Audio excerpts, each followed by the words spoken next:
संस्कृत कक्षा में class 9th की सेमुसी बुक के पंचम पाठ सूक्ति मोक्तिगम को आज हम पढ़ेंगे। संस्कृत साहित्य में नीति ग्रंथों की समृद्ध परंपरा है, जिसमें सारगर्भित और सरल रूप से नैतिक शिक्षाएं दी गई है। इनका उपयोग करके मनुष्य अपने जीवन को सफल और समृद्ध बना सकता है। ऐसे ही मनोहारी बहुमूल्य सुभाषितों का यहाँ पर संकलन किया गया है। इसमें सदाचार की महत्ता, प्रिय वाणी की आवश्यकता, परोपकारी पुरुष का स्वभाव, गुणार्जन की प्रेरणा, मित्रता का स्वरूप और उत्तम पुरुष से के संपर्क से होने वाले सौभाग्य की प्रशंसा और सत्संगति की महिमा आदि विषयों को प्रतिपादित किया गया है। श्लोक नंबर 1 है, व्रतम यत्नेन सरक्षेत वित्तमेति च याति च अक्षीणो वित्ततः क्षीणो वृत्तस्तु हतो हतः। व्रतम यानी सदाचार, आचरण, चरित्र। यत्नेन प्रयत्नपूर्वक, सरक्षेत यानी रक्षा करनी चाहिए। हमें हमेशा अपने चरित्र की रक्षा जो है वो प्रयत्नपूर्वक करनी चाहिए।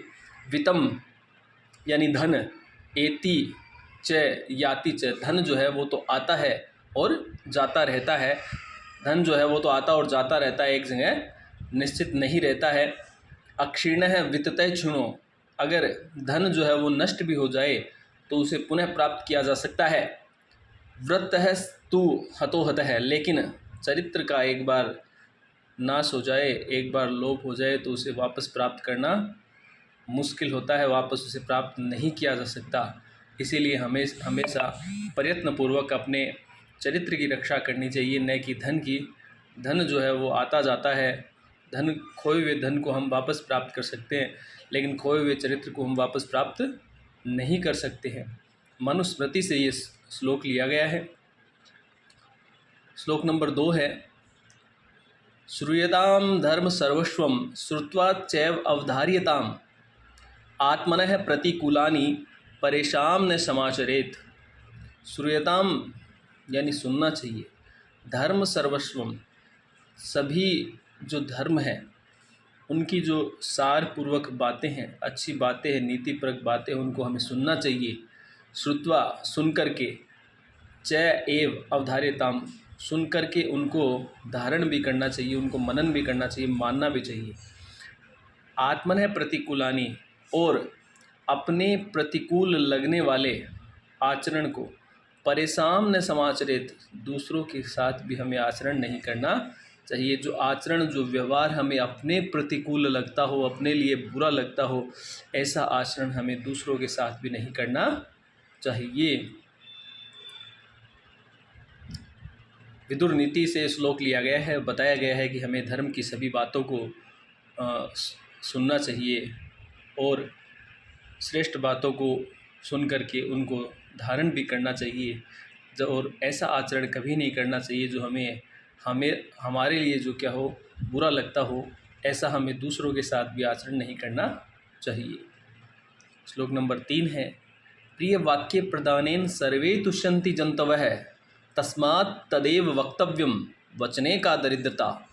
कि प्रिय वचन बोलने से सभी मनुष्य, पशु, पक्षी, जीव जंतु आदि सभी लोग तुष्ट होते हैं, प्रसन्न होते हैं, संतुष्ट होते हैं।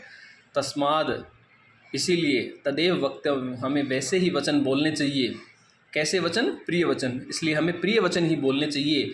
वचने का दरिद्रता, क्योंकि वचनों की कोई जो है गरीबी नहीं होती। वचनों को प्रिय वचन बोलने से किसी प्रकार की गरीबी या दरिद्रता नहीं होती। इसलिए हमें हमेशा प्रिय वचन बोलने चाहिए, कटु वचन नहीं बोलने चाहिए। श्लोक नंबर 4 है, पिबन्ति नद्यः स्वमेव नाम्भः स्वयं न खादन्ति फलानि वृक्षः नादन्ति सस्यं खलु वारिवाः परोपकाराय सतां विभूतये। नद्यः स्वयं एव न अम्भः पिबन्ति, अन्वय देखो इसका, नद्यः स्वयं एव न अम्भः पिबन्ति, नदियाँ स्वयं ही अपना जल नहीं पीती है। नदियाँ स्वयं ही अपना जल नहीं पीती है। स्वयं न खादन्ति फलानि वृक्षः, वृक्षः स्वयं न फलानि खादन्ति, वृक्ष जो है वो अपने फल स्वयं नहीं खाते हैं। नादंति सस्यम खलु वारिवाहा। वारिवाहा कहते हैं बादलों को। बादल जो है वो फसलों को नहीं खाते हैं, फिर भी वो फसलों को पैदा करने में, फसलों को उगाने के लिए जल को बरसाते हैं। क्योंकि परोपकाराय सताम विभूते है, परोपकार के लिए ही सज्जनों की जो संपत्ति होती है वो परोपकार के लिए ही होती है। जिस प्रकार से नदियाँ अपना जल स्वयं न पी कर के अन्य प्राणी मात्र के लिए अपने जल को देती है, जिससे सिंचाई के लिए, पीने के लिए अनेक प्रकार के कार्यों में जल का उपयोग मनुष्य करता है और जीव जंतु आदि भी उसमें पानी पीते हैं। वृक्ष जो है वो अपने फल स्वयं न खा करके मनुष्य मात्र को खाने के लिए मिलते हैं और उनसे, वृक्षों से तो अनेक प्रकार के और भी लाभ मनुष्य लेते हैं। ऐसे ही बादल जो है वो अपना जल स्वयं न पी करके उसका जल जो है वो पृथ्वी पर बारिश के रूप में लेके आते हैं, जिससे सस्य जो है, फसलें जो है वो उगती है और मनुष्य उनका उपभोग करते हैं। इसीलिए कहा गया है कि सज्जनों की संपत्ति जो है वो हमेशा परोपकार के लिए होती है। वो स्वयं के लिए उनकी संपत्ति, उनका ज्ञान, उनकी संपत्ति स्वयं के लिए नहीं बल्कि दूसरों के लिए ही अर्पण होती है। सुभाषित रत्नाकर से श्लोक लिया गया था। श्लोक नंबर 5 है, गुणेष्वेव ही कर्तव्य प्रयत्नः पुरुषे सदा, गुणयुक्तो दरिद्रो अपि नैश्वर गुणैः समः। गुणेषु एव ही, देखो गुणेष्वेव में संधि निकालें, गुणेषु एव ही कर्तव्य। गुणेषु, मनुष्य को हमेशा गुणों में ही प्रयत्न करना चाहिए। पुरुषे सदा, पुरुष यानी पुरुषों को, मनुष्य को सदा गुणों को प्राप्त करने के लिए ही प्रयत्न करना चाहिए। क्योंकि अगले लाइन में इसका बताया है, गुण युक्तो दरिद्रो अपि, गुण से युक्त गरीब व्यक्ति भी न ऐश्वर्य गुणे सम है। जो गुण से युक्त दरिद्र व्यक्ति है वो भी श्रेष्ठ कहा गया है। किससे? जो गुण से युक्त, बिना गुण वाला जो धनवान व्यक्ति है उससे भी श्रेष्ठ गुण से युक्त दरिद्र व्यक्ति को बताया गया है। दरिद्र होना जो है वो यहाँ पे बिल्कुल भी मनुष्य के लिए कम नहीं है, किसी भी प्रकार से निम्नता नहीं दर्शाता, बल्कि गुणों की न्यूनता जो है वो मनुष्य के लिए हमेशा निम्नता दर्शाती है। इसीलिए मनुष्य को गुणों को, धन को प्राप्त करने की बजाय गुणों को प्राप्त करने के लिए प्रयत्न करना चाहिए। गुण से युक्त दरिद्र व्यक्ति भी बिना गुण वाले धनवान व्यक्ति से श्रेष्ठ कहा गया है।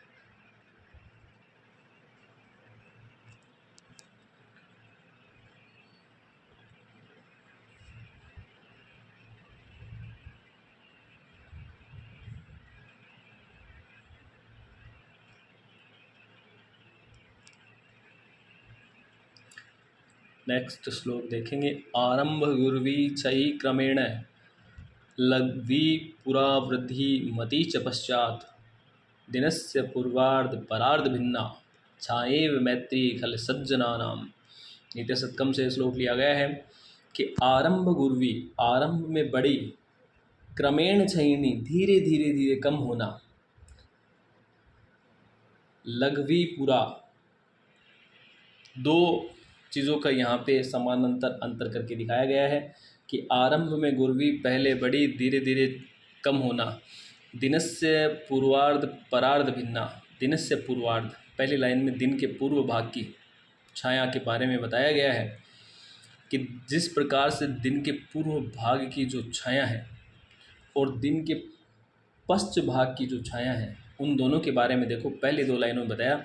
दिन के पूर्वार्ध की कैसी है, सुबह से लेकर दोपहर तक की। आरंभ गुर्वी, शुरू में छाया जो आपको बड़ी दिखेगी, धीरे धीरे जैसे सूर्य जो है वो सर पे आएगा तो छाया जो है क्रम से धीरे धीरे क्या होती जाएगी, छोटी होती जाएगी।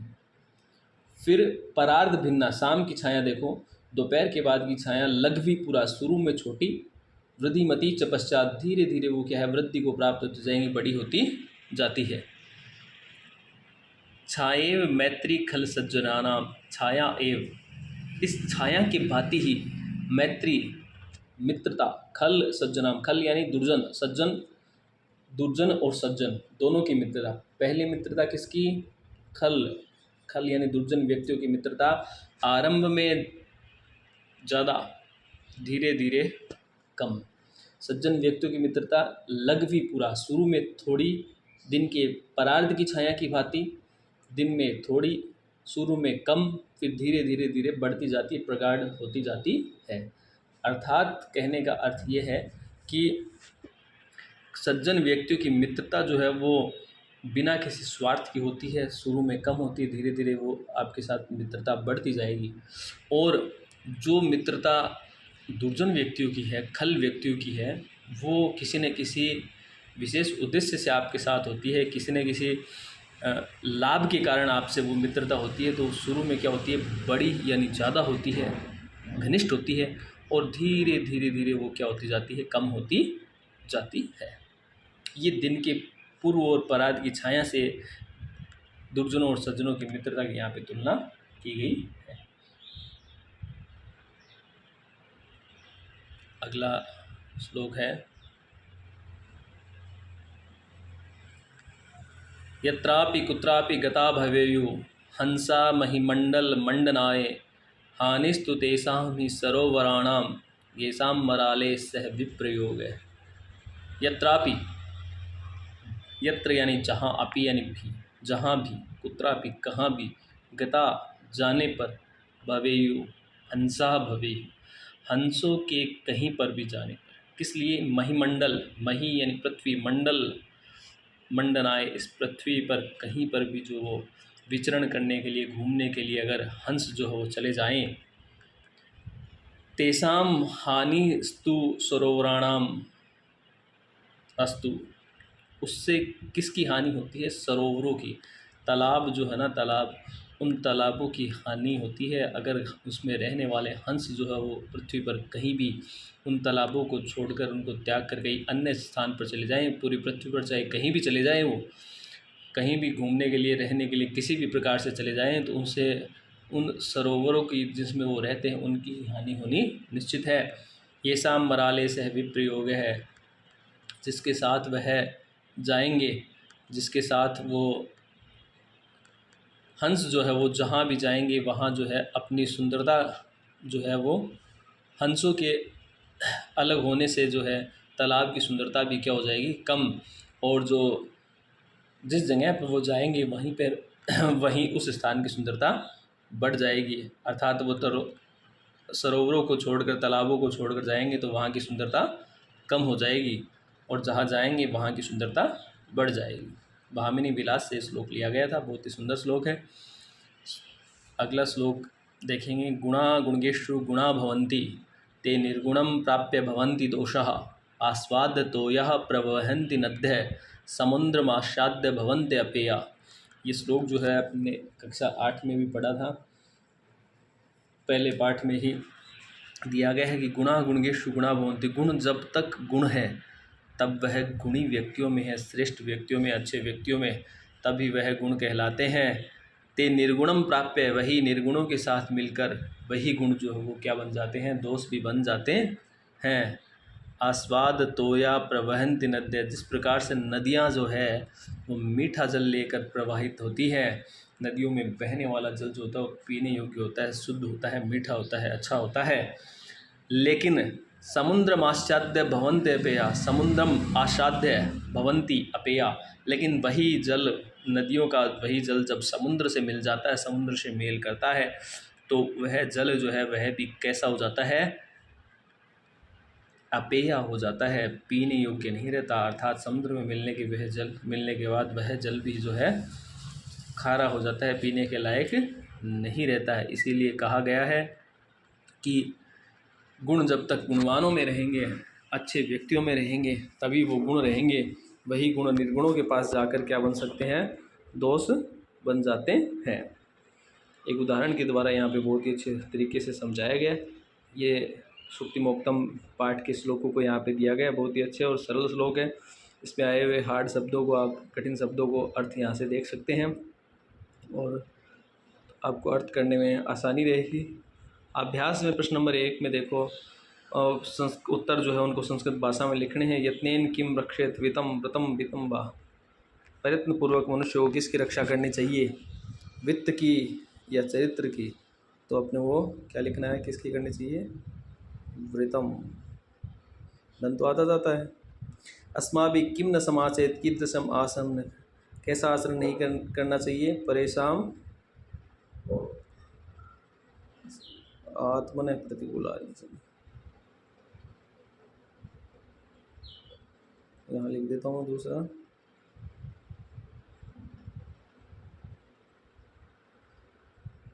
आत्मन है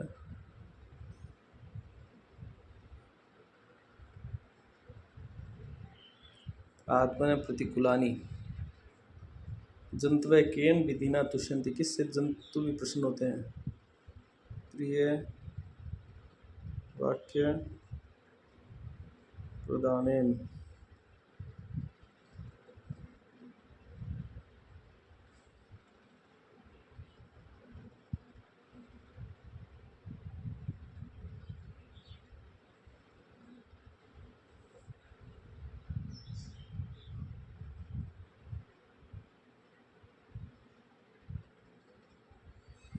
प्रिय वाक्य प्रदानेन पुरुषे किमर्थ प्रयत्न करते हुए, गुणेषु एव, पुरुष को किस में प्रयत्न करना चाहिए, इधर लिख देता हूँ, थोड़ा मोटा लिखा जाता है, जहाँ ज़्यादा ही रहता है। गुणेषु एव, 4 का उत्तर घेगा। अंग का है सज्जनानां मैत्री, सज्जनों की मैत्री, दिनस्य पूर्वार्ध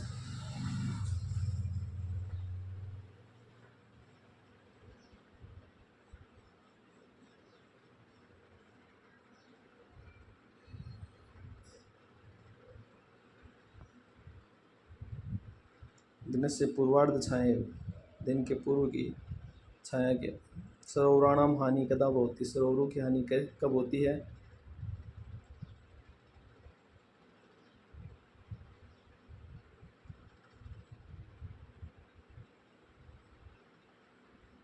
मराले विप्रयोग है। यदा मराले, मराले कहते हैं हंसों को,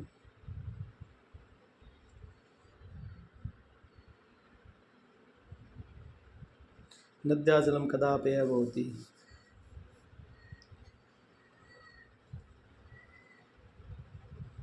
गुणागुण्येषु गुणा भवन्ति, तेन गुणं प्राप्य भवन्ति दोषा आस्वादितो या प्रभन्ति नित्य समुद्रमास्वाद भवन्ति पेय। समुद्र मासाध्य, कदा की जगह लिख देंगे समुद्र मासाध्य, अपेय भवति, समुद्र मासाध्य, समुद्र मासाध्य, समुद्र मासाध्य अपेय भवन्ति। अगला है देखो, कै स्तंभ को कै और कै स्तंभ को मिलाना है। आस्वाद तो यह भवन्ति नद्य है, गुणयुक्त है, दरिद्र है, दिनस्य पूर्वार्ध भिन्ना, दिन के पूर्व की छाया, खलाना मैत्री, परार्ध सज्जनाना मैत्री। इनका श्लोकों का आशय हिंदी भाषा में, आंग्ल भाषा में करवाई दिया, आपको हिंदी में लिखना है। भिन्न पद इसमें से छाटना है, इसमें से भिन्न पद कौन सा है, वक्तव्यम, कर्तव्यम, सर्वम, हंतव्यम। वक्तव्यम, कर्तव्यम, हंतव्यम, तीनों में तो ये प्रयत्न है, सर्वस्व में नहीं है, ये अलग है। यत्नेन वचने, प्रिय वाक्य प्रदानेन, मरालेन, वचने में सप्तमी है, बाकी सब में तृतीय है। श्रूयताम, अवधार्यताम, धनवताम, सम्यताम, धनवताम, और जंतवय, नद्य, विभूतय, परितय, तो परितय। वर्तते क्षीण हतः भवति, कस्मात्, धर्म सर्वस्वम,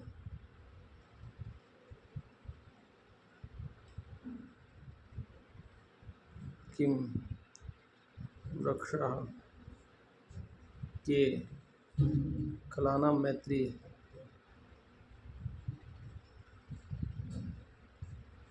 केशा।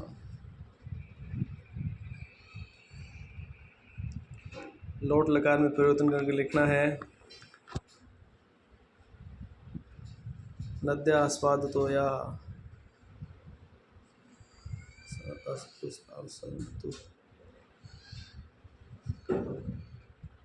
उस क्रिया चेंज करना,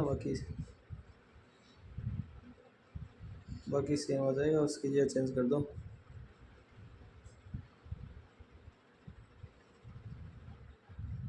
समाचार।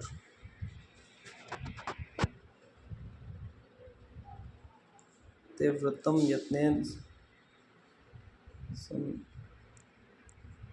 रक्षन्तु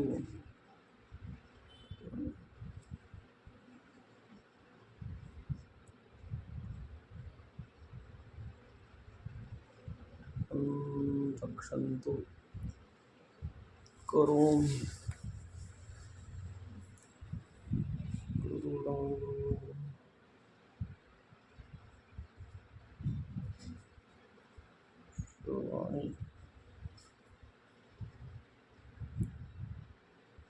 उचित सह के साथ तृतीया सह अध्यापकेन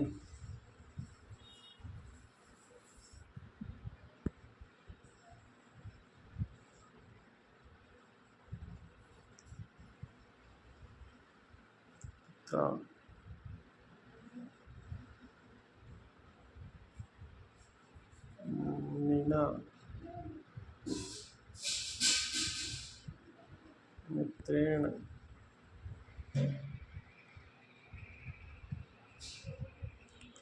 यो हुआ पाठ। चैनल को सब्सक्राइब करें, ज़्यादा से ज़्यादा लाइक करें। अगले चैप्टर के साथ मिलेंगे अगले वीडियो में। धन्यवाद।